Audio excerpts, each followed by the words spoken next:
Buenos días con todos. Estoy aquí comenzando con la tercera parte de como serie de videos sobre la comida en el desierto. Y como la segunda parte era una pasaje en el Evangelio de Mateo sobre la madre de los hijos de Zebedeo, hoy vamos a recomenzar con otro pasaje que es de otro evangelio, pero también es comida que encontramos en el desierto. Entonces vamos a revisar un poquito qué es el concepto. Vamos a hacer un resumen breve sobre lo que hice en la parte 1. Y este es el tema de la siembra y la cosecha.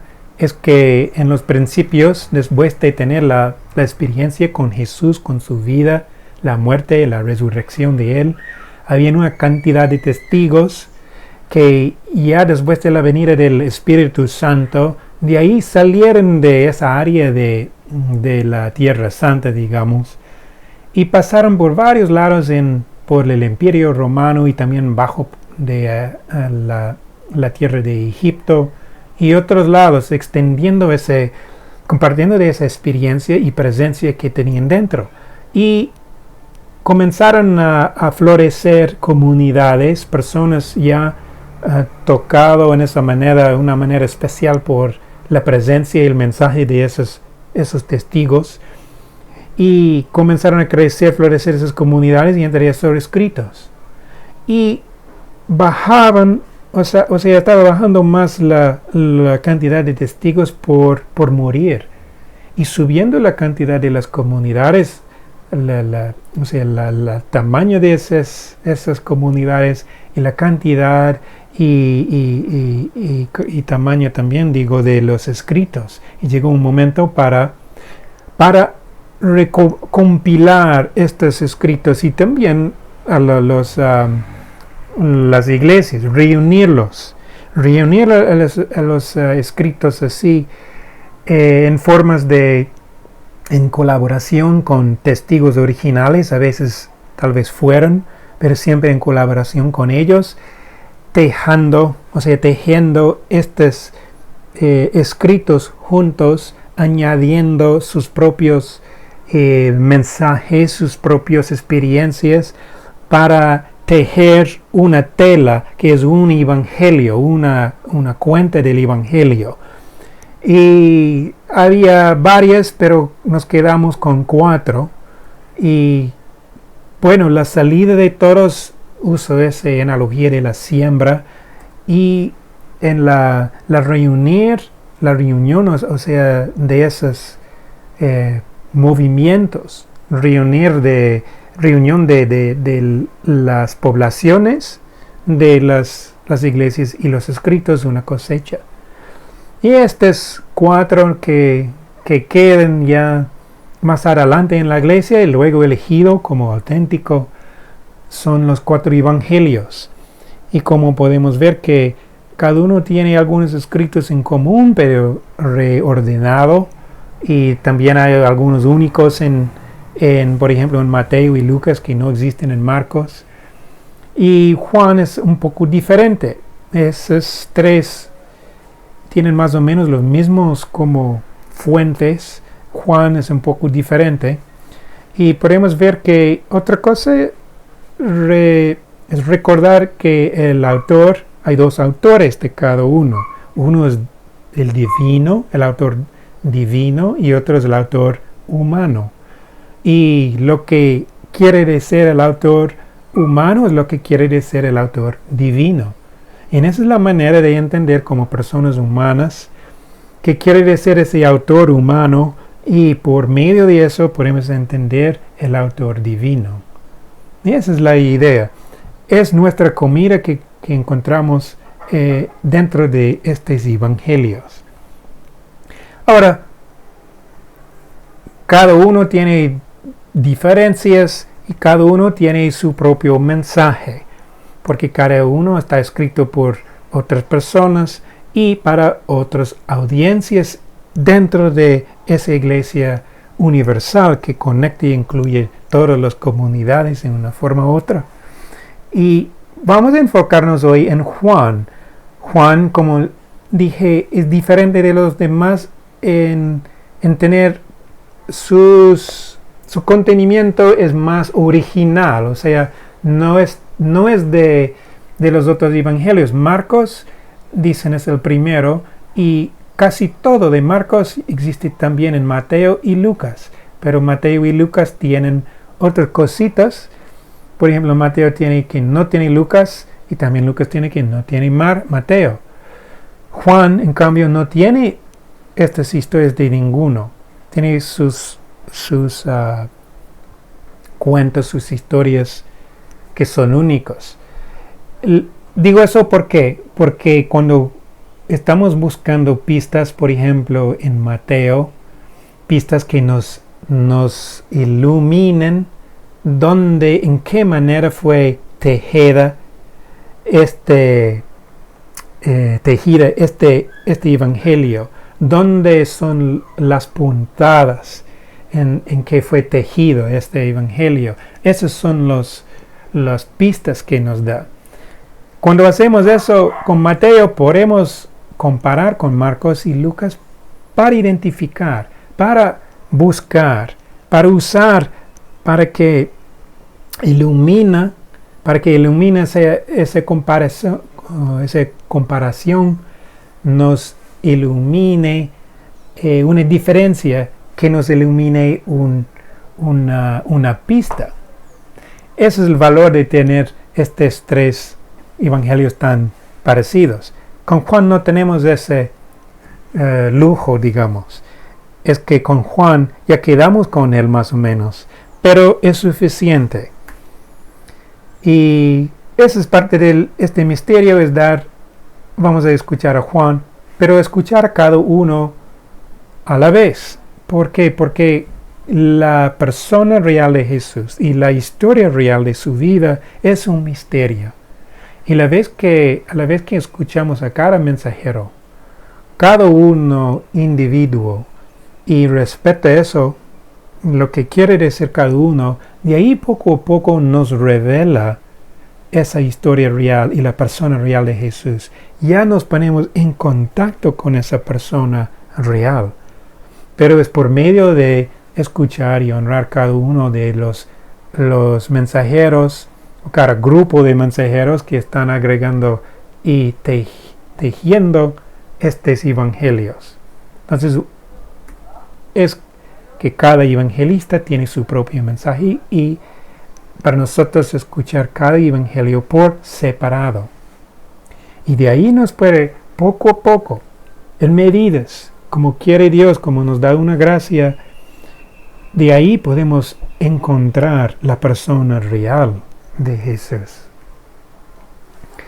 Bueno, ya estamos, hoy voy a enfocarme en Juan.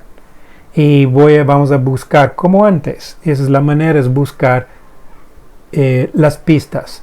Una pista es, por ejemplo, un personaje. Eso es muy fuerte. Cuando una persona existe y es un poco raro. ¿Por qué está aquí esta persona? ¿Por qué está aquí este objeto? ¿O por qué esa persona dice una cosa y no sabemos? Ese es un momento porque tal vez el autor divino nos está topando que este es un punto de una puntada, y buscar otra ocurrencia de ese misma personaje o objeto o verbo o palabra o que sea. Entonces esa es la manera, y de ahí podemos, si vinculamos pistas en dos puestos del Evangelio, tal vez encontramos una comida para meditar, y tal vez otros. Y de ahí sigue el proceso y estamos viendo las puntadas, por lo cual ha tejido estos escritos con sus propias ideas a formar un evangelio, un mensaje entero y uniforme. De ahí escuchamos el mensaje de Juan. Hoy voy a enfocarme entonces. Eso es un resumen de lo que hemos hablado en parte 1. Ya estamos con Juan y quiero enfocarme en un personaje que es la madre de Jesús. La madre de Jesús aparece en el capítulo 2 y vamos a ver este capítulo primero. El capítulo 2, 1 a 12. El primer milagro en la boda de Caná. Vamos a ver el texto. Voy a leer. 3 días más tarde se celebraba una boda en Caná de Galilea y la madre de Jesús estaba allí. La madre de Jesús, una presencia. También fue invitado Jesús a la boda con sus discípulos. Sucedió que se terminó el vino preparado, es una palabra, para la boda, y se quedaron sin vino. Entonces la madre de Jesús, otra vez, le dijo, no tienen vino. Jesús le respondió, ¿qué quieres de mí, mujer? Aún no ha llegado mi hora. Pero su madre dijo a los sirvientes, hagan lo que él les diga. Había allí 6 recipientes de piedra de los que usan los judíos para sus purificaciones, de unos 100 litros de capacidad cada uno. Jesús dijo, llenen de agua esos recipientes, y los llenaron hasta el borde. Saquen ahora, les dijo, y llévenle al mayordomo. Y ellos se lo llevaron.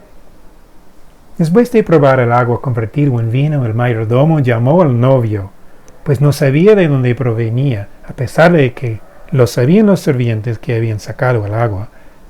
Y le dijo, todo el mundo sirve al principio el vino mejor, y cuando ya todos han bebido bastante, les dan el de menos calidad. Pero tú has dejado el mejor vino para el final. Esta señal milagrosa fue la primera y Jesús la hizo en Caná de Galilea. Así manifestó su gloria y sus discípulos creyeron en él. Jesús bajó después a Cafarnaum con su madre, sus hermanos y sus discípulos, y permanecieron allí solamente algunos días. Bueno, vamos a volver a esto, pero tenemos como una pista la madre de Jesús. Existe en Juan, existe aquí, y ahora es momento a buscar dónde se asoma ella en otras partes del Evangelio de Juan. Y repetimos, pidan y se les dará, busquen y hallarán, llamen y se les abrirá la puerta, porque el que pide recibe, el que busca encuentra, y se abrirá la puerta al que llama. Encontramos otro puesto de la madre de Jesús, que es el único, es el otro, es el único otro en todo el Evangelio, en ese es al pie de la cruz. Al pie de la cruz y la boda de Caná. Vamos a ver si encontramos comida, si formamos una puntada. Vamos a leer y voy a notar las conexiones. Primero, con esa primera pista que es la madre de Jesús, y también vamos a ver que hay otras conexiones que indica que ese sí es una puntada. Y el autor está conectando estos dos pasajes juntos. Últimas palabras de Jesús en Juan. Cerca de la cruz de Jesús estaba su madre, con María, la hermana de su madre, esposa de Cleofás, y María de Magdala. Jesús, al ver a la madre, a su madre también existía allá, Jesús, al ver a la madre y junto a ella al discípulo que más quería, dijo a la madre. Bueno, primero al discípulo que más quería. También aparece un discípulo, es palabra discípulo. La palabra discípulo también existía aquí. Sus discípulos vinieron también, le acompañaron a Jesús. También También abajo aquí, sus discípulos creyeron en él después del milagro y luego bajaron a Cafarnaum con su madre y sus hermanos y sus discípulos y permanecieron ahí. Entonces, discípulo también es una vinculación, aparecen los dos. Aquí dijo a la madre y mujer, ahí tienes a tu hijo. Después dijo al discípulo otra vez, ahí tienes a tu madre. Ahí es madre también. Y desde aquel momento,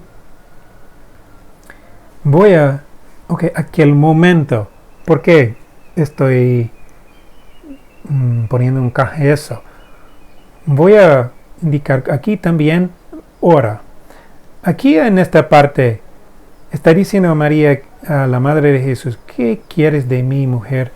Aún no ha llegado mi hora. Aquí y en este lado. Y desde aquel momento, sabes que en la griega, en la lengua griega aquí escrito, esta palabra es igual, es lo mismo con esta palabra, que es hora. Debe de ser, y desde aquella hora, porque es hora. Entonces vamos a volver a hablar sobre todo eso, lo que está pasando. Pero por eso he puesto una caja. El discípulo, otra vez discípulo, se la llevó a su casa. Después de esto, sabiendo Jesús que todo estaba cumplido, dijo, tengo sed. Y tengo una caja aquí, porque tengo sed, es beber. La idea es, va a beber. Y que aquí tenemos, si terminó el vino, no tienen vino, esa palabra de vino. Y con esto también se cumplió la escritura. Había allí un jarro lleno de vino agrio, que es el vino. También conecta esa palabra, vino agrio.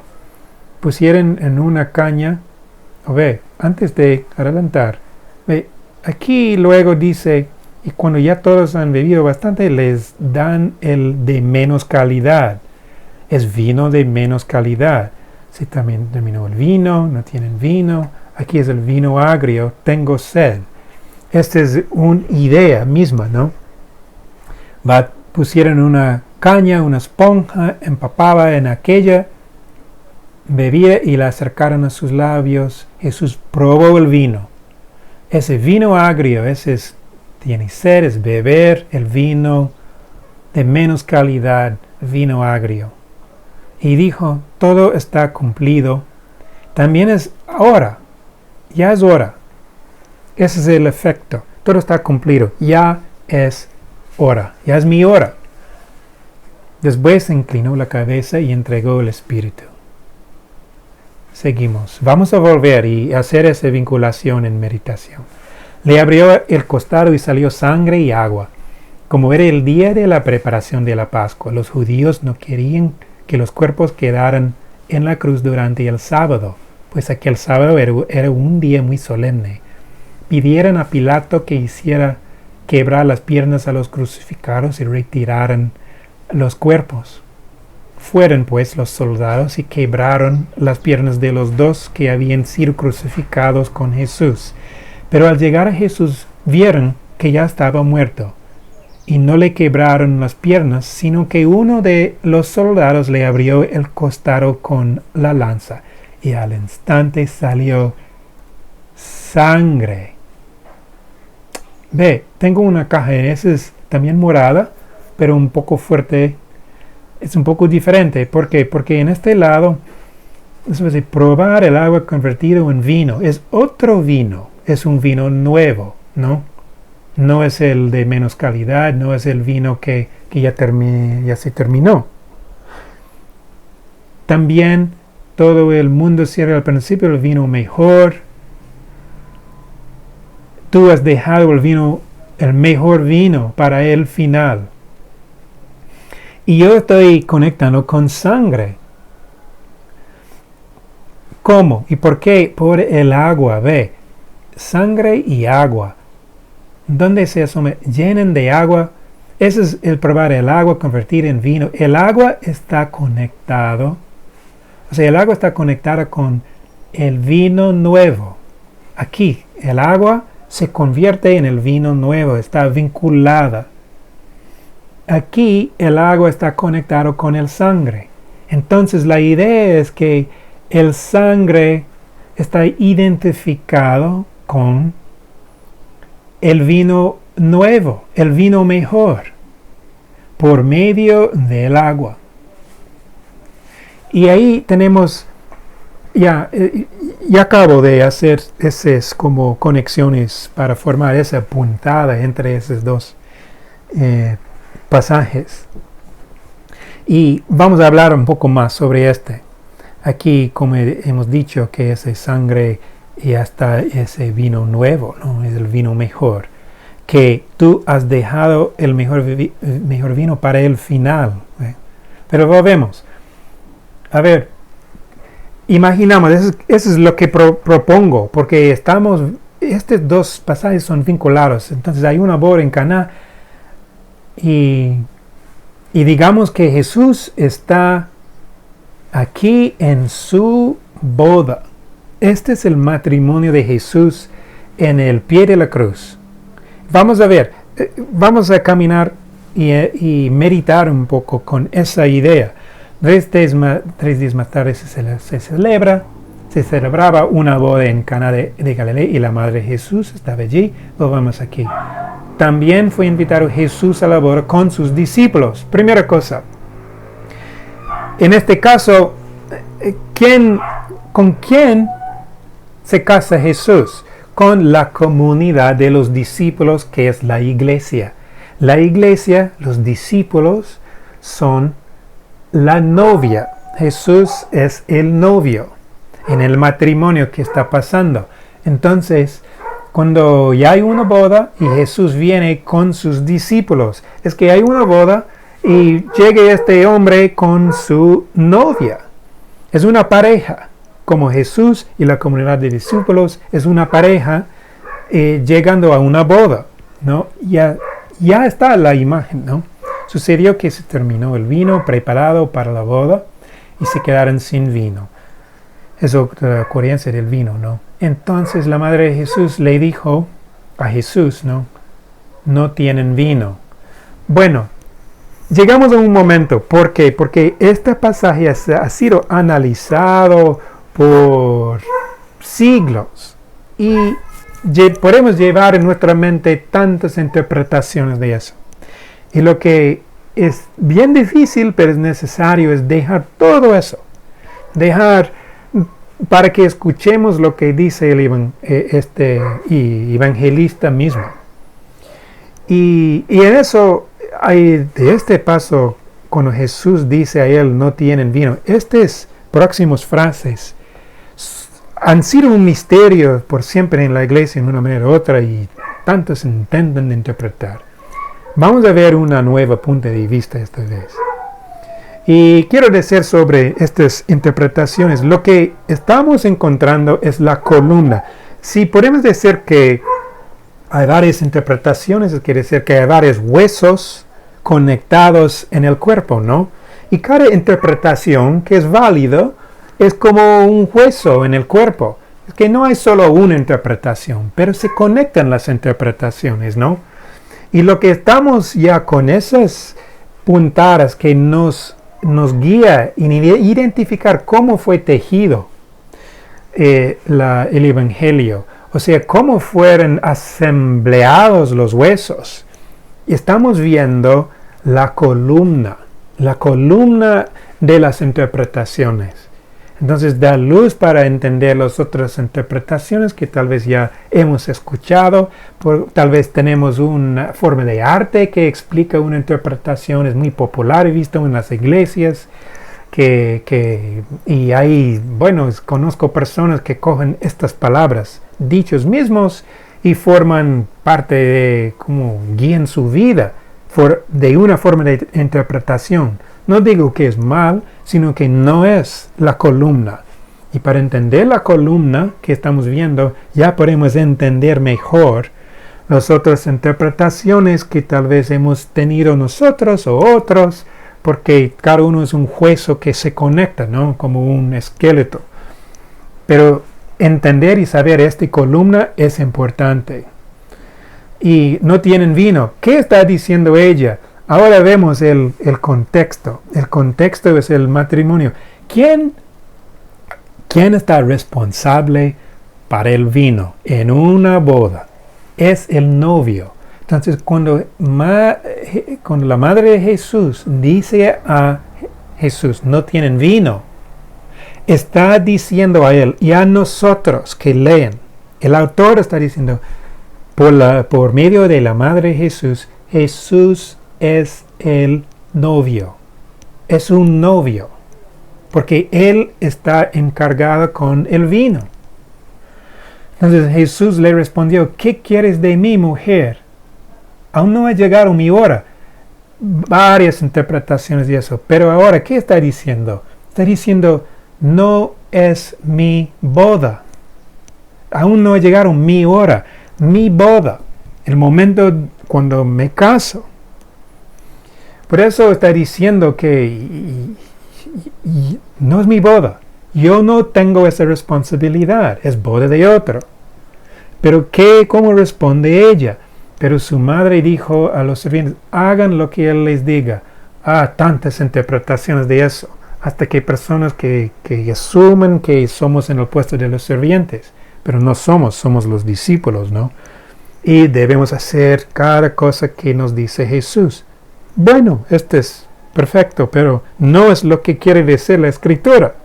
Lo que quiere decir aquí es, su madre, ella está diciendo a los sirvientes y otra vez a nosotros, Él es el novio. Él es el novio. Hagan lo que Él... ¿Quién? Los sirvientes sirven al novio en una boda. Entonces, ella está diciendo, Él es el novio. Luego, ellos hacen lo que Él quiere, llenen de agua los recipientes. Ahora Jesús está... Juan tiene Jesús colaborando en eso. Porque, ¿qué está diciendo Jesús? Está diciendo, sí soy un novio. No es mi hora ya, pero sí soy un novio. Entonces, eso es lo que quiere decir el autor, que Jesús está afirmando que sí, Él es novio, sino no es la hora de su boda. Es un misterio, ¿no? Después de probar el agua convertido en vino, el mayordomo llama al novio y luego es el vino mejor. Sale, antes fue el de menos calidad, ¿no? Pero bajamos otra vez a los discípulos. Vamos a volver a esta parte cuando cruzamos por este lado. Esta señal milagrosa fue la primera y Jesús la hizo en Caná de Galilea. Así manifestó su gloria y sus discípulos creyeron en él. Es como la novia es más enamorada con el novio por ese acto. ¡Wow! Mi novio, no, creen más. Está fortaleciendo la relación entre el novio y la novia. Y esa relación de novio y novia es una alianza, ¿no? Eso es lo que va a formar. El matrimonio y novio y novia son símbolos muy palpables para entender, pero es otro paso más la alianza. La alianza no es solo novio y novia de la carne, ¿no? Es al fondo del ser humano. Y más allá de eso, porque llega más allá del humano hasta el divino, esta alianza, ¿no?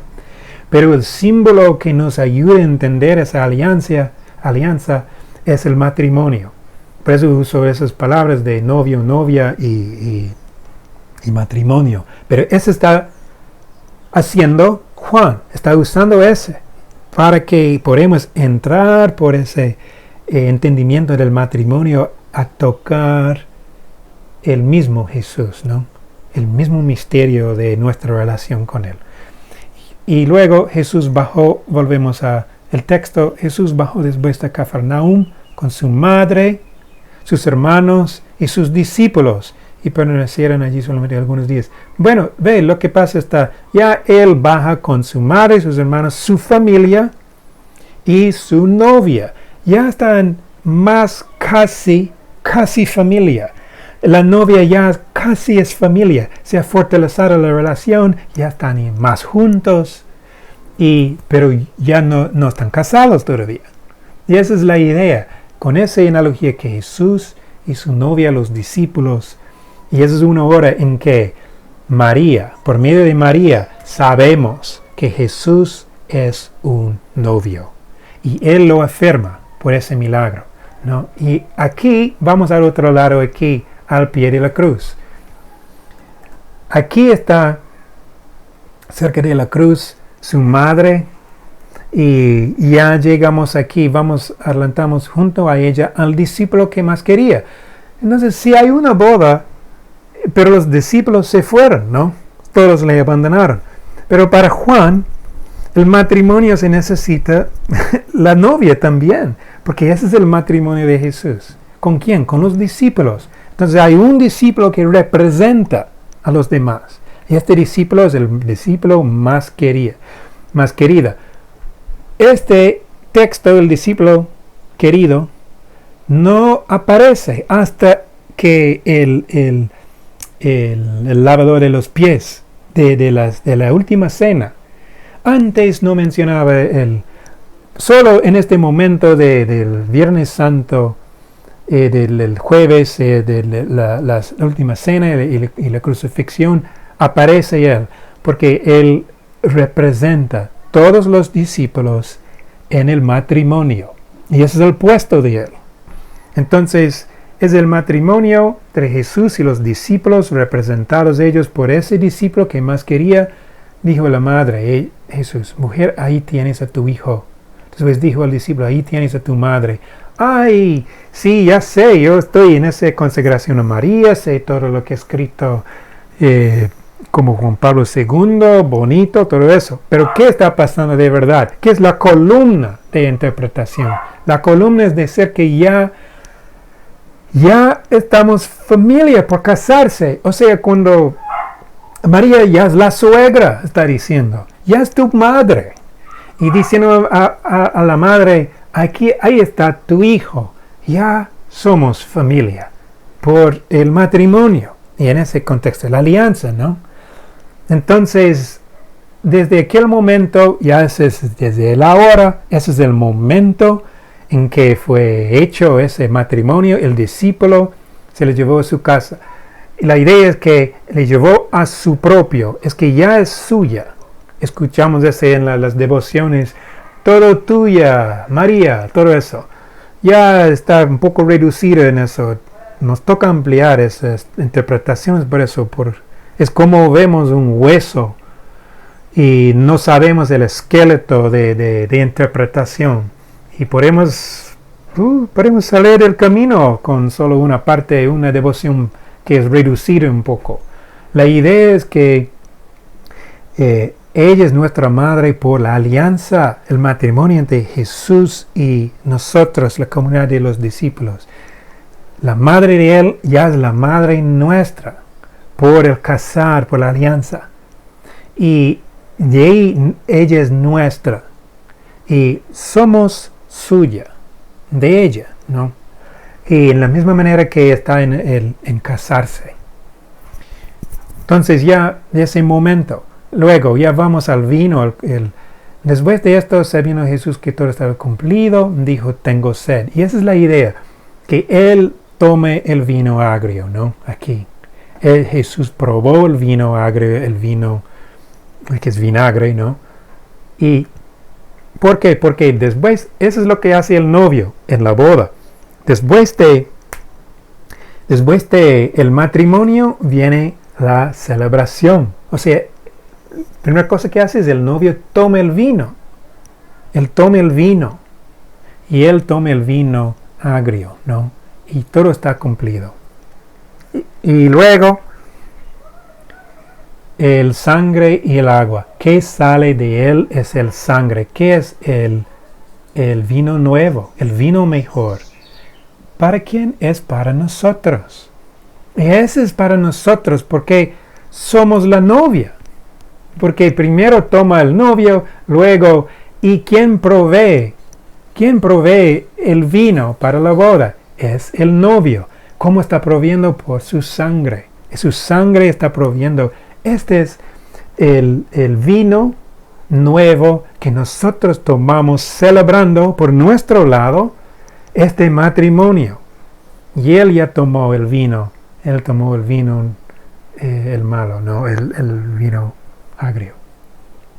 Bueno, voy a acabar con eso, porque tú puedes seguir meditando en eso, conectando y reflexionándose, y se asoma la columna de las interpretaciones. Quiero añadir otra cosa, porque tal vez te ayude. Vas a encontrar varios otros pasajes en el Evangelio de Juan que pertenece a la boda. Es un tema de columna en el Evangelio. Y por ese tema entendemos, el autor está presentándonos cómo seamos hijos de Dios, hermanos y casados en esa alianza con Jesús. En esa manera llegamos a ser familia, que hijos de Dios. Y ser hijo de Dios, como vemos aquí, somos hijos, hijas de María. Y tenemos entre nosotros y con Jesús somos todos hermanos, ¿no? Y también Él es el novio, ¿no? Es un misterio. Tiene esos dos aspectos. Pero quiero añadir algunas otras cosas más. Una cosa es ¿sabes qué? Que en los otros evangelios hay el Padre Nuestro, por ejemplo. ¿Qué quiere decir? Es que es el Padre de Jesús es nuestro, dice Jesús en los otros evangelios. Aquí, cuando Jesús habla de el Padre, nunca es nuestro Padre. Solo es el Padre de Él o el Padre nomás. Solo es después de la resurrección. Hay cientos veces, no sé cuántas veces, 100 veces algo así, que Jesús dice Padre antes de la resurrección. Y siempre es mi Padre o el Padre. Después de la resurrección, la primera cosa, una de las primeras cosas que dice Él es que vaya y diga a los discípulos que voy a mi Padre y su Padre. Primera vez que dice que ya el Padre es de nosotros, de los discípulos también. ¿Y por qué? Porque ya están casados. También es primer momento cuando les habla como hermanos también. Diga a mis hermanos que es primer momento en el Evangelio que dice que les refiere a los discípulos como hermanos. Primera vez, después de la resurrección. Es que en el momento de la cruz fue la boda. Y de ahí formó la familia. Ya. Otra cosita que quiero decir sobre este tema, que tal vez le ayuda, es que un poco de la forma del matrimonio de los hebreos en esos días. ¿Qué pasó? Es que el hombre vivía con el padre de él y con una novia en mente, y salió de la casa de su padre, llegó a la casa de su novia y en ese momento propuso. Y en ese, también llevaba o sabía llevar una cantidad, que sea animales, que sea cosas valorosas, que sea dinero, que sea, para pagar un precio. Tenía que pagar un precio a la familia para casarse con la novia. Y al momento que llegó a la casa, y a ese momento de pagar el precio, ya fue hecho el matrimonio. Y podemos ver, eso es lo que está pasando aquí, es que Jesús ya está pagando el precio con su vida. Y ese es el momento, esa es la hora, mi hora, el momento. La hora que pague el precio es la hora en que está formado el matrimonio. Y en eso es exactamente lo que está haciendo Jesús. Vino a la casa del novio, que es la tierra, la casa de la novia. Y de ahí llegó a la casa de cada persona en una manera, ¿no? Y de ahí ese es el propuesto. ¿Qué pasa? Después de ese momento en el matrimonio hebreo, salió. El novio salió y volvió a la casa solo a la casa de su padre. Y en tomaba más que un año preparando una habitación para la novia y también en donde van a vivir juntos, en la casa del Padre. Luego, en un momento que solo sabía el Padre y no sabía nadie más, cuando estaba listo la habitación, ese novio volvió buscando a la casa de la novia y la recogió y volvieron juntos a la casa del Padre. Y de ahí comenzó la celebración de la boda. Ve lo que está pasando. Jesús está pagando el precio con su vida. En ese momento ya está el momento del matrimonio, ya está la alianza y con la novia que son los discípulos, y de ahí él vuelve a la casa de su Padre. ¿Y cuándo va a volver? No sabemos. Él no sabe, como nos dijo, ¿no? Solo el Padre sabe. Entonces, todo ese lenguaje que usa Jesús, tal vez entendiendo un poco ese contexto del matrimonio hebreo, le ayuda a entender que él está hablando sobre el matrimonio. Está hablando sobre el matrimonio, las cosas que ves, encuentras en el Evangelio de Juan. Bueno, ojalá le ha ayudado descubrir cómo está tejido este Evangelio, qué es el mensaje, la columna que quiere compartir el autor humano y divino, y dónde encuentras comida en eso, para que se alimente, para que le alimente eso. Y ya estoy haciendo en el momento de la cuarentena de COVID, pero en cualquier momento que se siente desierto, tienes hambre en el corazón. Disculpará para cualquier... Las obras del idioma siempre es un proceso de aprendizaje para mí. Les agradezco por escuchar todo este tiempo. Ojalá hay otras meditaciones. Si es que puedo hacerlos, voy a hacer. Y en este momento que Dios les bendiga, que se encuentre esta comida en el desierto. Muchas gracias. Que Dios les bendiga.